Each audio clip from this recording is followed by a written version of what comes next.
not only the youth, but many adults. Not everyone, but we can see the attempt to take people's minds in a certain direction. And it's not a matter of the performance artist, if you can call her that, or him that, or it that I'm about to mention, but the message that comes across in the videos and how the images and the logos and the all-seeing eye and the symbols that are also prevalent in other forms of entertainment and media and government are prevalent in, say, videos, for example, Lady Gaga's Bad Romance. And some of the other videos that have come out, it's highly disturbed me on a core level to see the feminine goddess image desecrated, controlled, and put on a cage.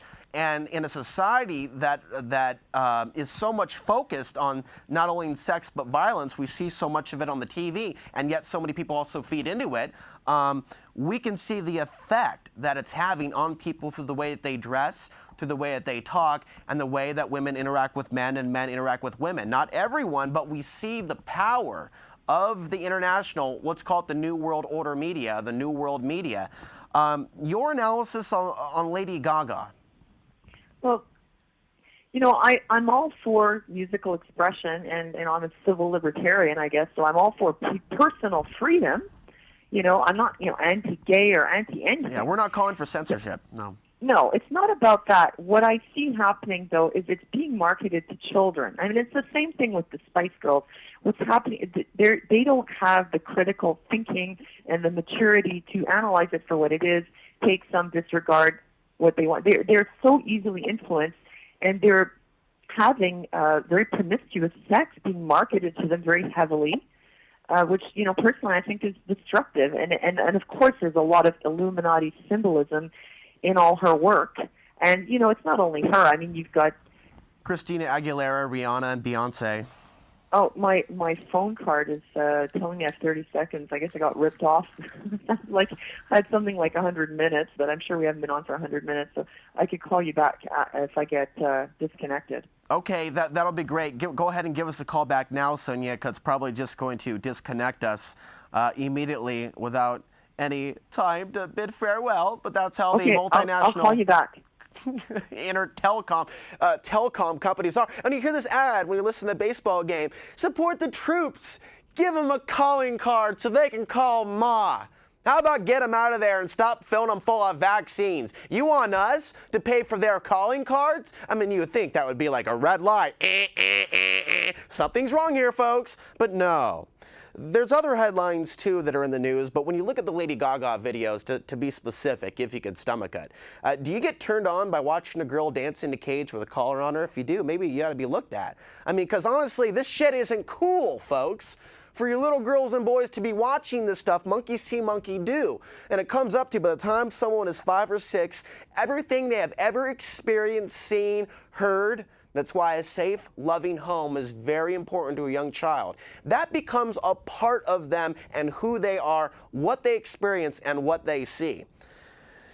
And so when you look at the Gaga videos, this attempt to mix sexuality, activating the part of the human body that wants to procreate, it's more than just the sexualization part. It's the control. It's that we control you and you like it. It's activating your orgasmic sensations within your body that's connected to your primitive self that goes back in time to where women were under control of men and women were traded as slaves. You can see that same energy activated in these videos.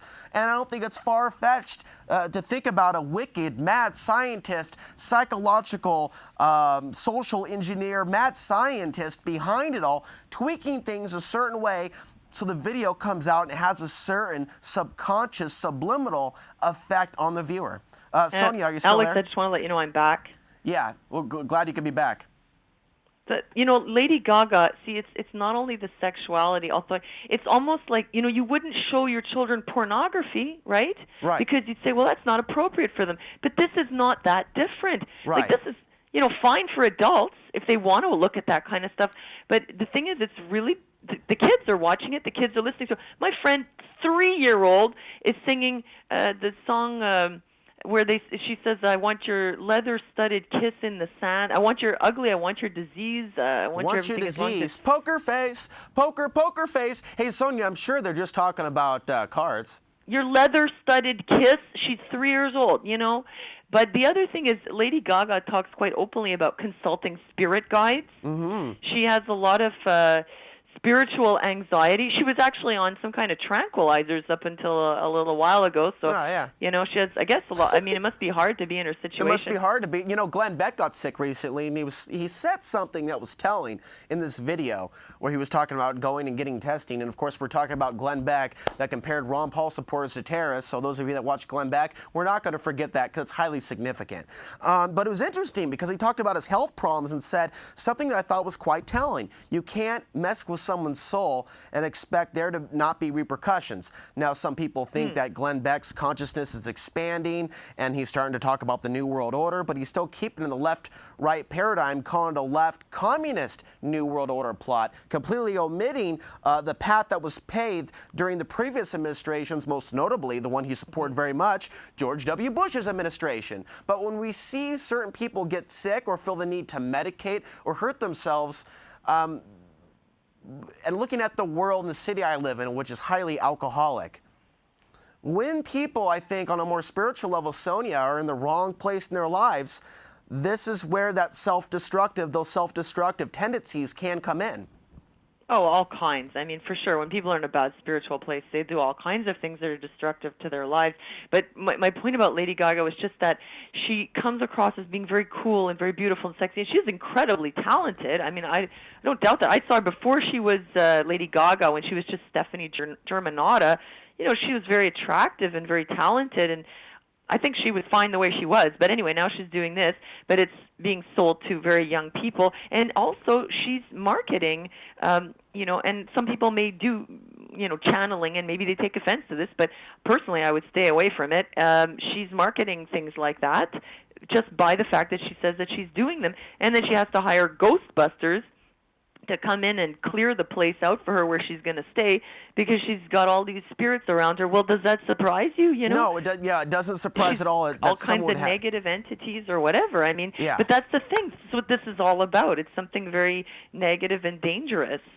And when you go on stage and you're dancing nearly naked on a bunch of corpses, she admits she likes what was the Body Works guy, and she wants to have her own spin-off on the artistic use of dead bodies, corpses, within the performance. But Sonia, we're not going to keep it on Gaga, and I want people to think. Like, I like his work, though. I mean, those bodies are really amazing to see, but it's just the way that these things are combined. It's the way it comes out. But what you were saying, you know, before about being in a bad spiritual place, I mean, yeah, people are a complete mess. I mean, you can have the house and the picket fence and the dog and the 2 kids and the wife, and, you know, then you end up leaving your wife at age 40, buying yourself a BMW convertible and dating some 20-year-old prostitute because you don't know who you are anymore. Oh, yeah. Keep talking to me. That's good. And here we have this from CNN. Alcohol, alcohol, most harmful drug, followed by crack and heroin. So it makes perfect sense to me, Sonia, why I would get kicked out of a place, a lounge, for example, like last week when I walk in, I start talking to some people about some things going on. They say, no, we don't talk about things like that here. We're here to get effed up. And you can't be here and bring up those things. Otherwise, we'll have to ask you to leave because we just want to sit here and we want to drink our fluoridated beer. And no, the water supply, folks, is not fluoridated in Portland. And count your lucky stars for that because the people in Beaverton can't say that. But the point is this industrialized beer, the PBR. By the way, Olympia makes PBR. Most of you don't even know it. You think you're individual and you're revolutionary. It's made by the same shit beer company in Washington. The point is that alcohol, most harmful drug, followed by crack and heroin. Drinking too much breaks down your brain cells. It breaks down your ability to cognitively, critically think. And I'm not putting down someone that's having a beer. Maybe I'll have one after the show. It's the idea that it's becoming a lifestyle, a way of life, even a philosophy on life, when it becomes a part of your daily ritual to feel well. Well, it should be. I would consider it very embarrassing if I actually drank enough alcohol to get intoxicated, I'd be embarrassed. And people take it like, oh, this is fun, this is cool, look at me, I'm wasted, you know. I see videos of that on the internet, people putting their drunk videos up. But you know what? In this study that you're mentioning, I saw the article, and they were saying, well, you know, we can't outlaw alcohol. He said, but experts said it would be impractical and incorrect to outlaw alcohol. Well, I would say it's impractical and incorrect to outlaw, you know, marijuana or pretty much any drug. So just look at the hypocrisy here. I mean, alcohol is clearly damaging. Cigarettes cause cancer. You know who funds all that Just Say No, those Just Say No campaigns and those commercials? Largely the alcohol and tobacco industry was funding the anti-drug campaigns because they want to keep their customers. Oh, Which wonderful. is totally ridiculous. Wonderful, wonderful. Let's talk about the TSA a little bit as well. And thus, so far, we've talked about the economy, we've talked about health, we've talked about the entertainment industry. And so for those that are truly critical thinkers, these dots, in my opinion, kind of connect themselves without us having to explain everything. That's why shows like yours are important, shows like this are important, and other shows that bring forth these headlines that aren't given the proper attention and context in the mainstream media. So we talk about the X-rated reality in entertainment. We talk about the amount of torture, for example, in shows like what used to be on 24 and shows like that, the dark aspect of what's going on in this new world media culture. But here we see this headline: airport security could get X-rated. And although there's so much going on and someone could get totally bombarded with all this information, it's important to pause, ponder, and take a look at how women are being treated incrementally by this system when we look at things like the TSA. Now, this report goes over because the latest terror scare, they claim there were all these packages heading to the U.S. Some reports said there were actually no packages that came across, but they used it as the justification to say that anyone that wants to opt out, and when you say you want to opt out of the body scanner, which causes cancer, and they keep those images, they go, opt out, we've got an opt out to embarrass you. And when they do that, I'm hearing the women are having their nipples fondled, and even male security personnel putting the hand underneath between the legs, and there are multiple women that are coming out with these stories. You've talked a little bit about this. Go ahead. Yeah, well, I read that article too. Opt out, you know, and the one about where he said that we'll have to search your crotchal area. And I think the guy pointed out that, well, you know, if a terrorist was really going to bring something on their body, don't you think maybe they could put it inside a body cavity? So what are we going to have next? I mean, literally a digital rectal exam every time you want to get on a plane. Sometimes I think that the point of all this is to make people not want to fly, period. Just stay where you are. You know, don't move around. I don't know. I think there might be a couple of purposes to this, but that's at the top of the list right there, is taking away the incentive or taking away one's will to say, you know what, I want to go see my family. I want to go travel. Or how about another one, Sonia? Tearing down this country's economy because some people have to travel in terms of work. And so if you put people in that situation, they're either going to submit like good little slaves or they're going to stand up for their rights, but they're going to be prevented from even entering the airport if they make up too much of a fuss. Well, plus the travel industry, you know, yeah, all those things. And I mean, on one level, you know, it might serve the purpose of further crashing the economy. And another very important purpose is getting you used to being violated.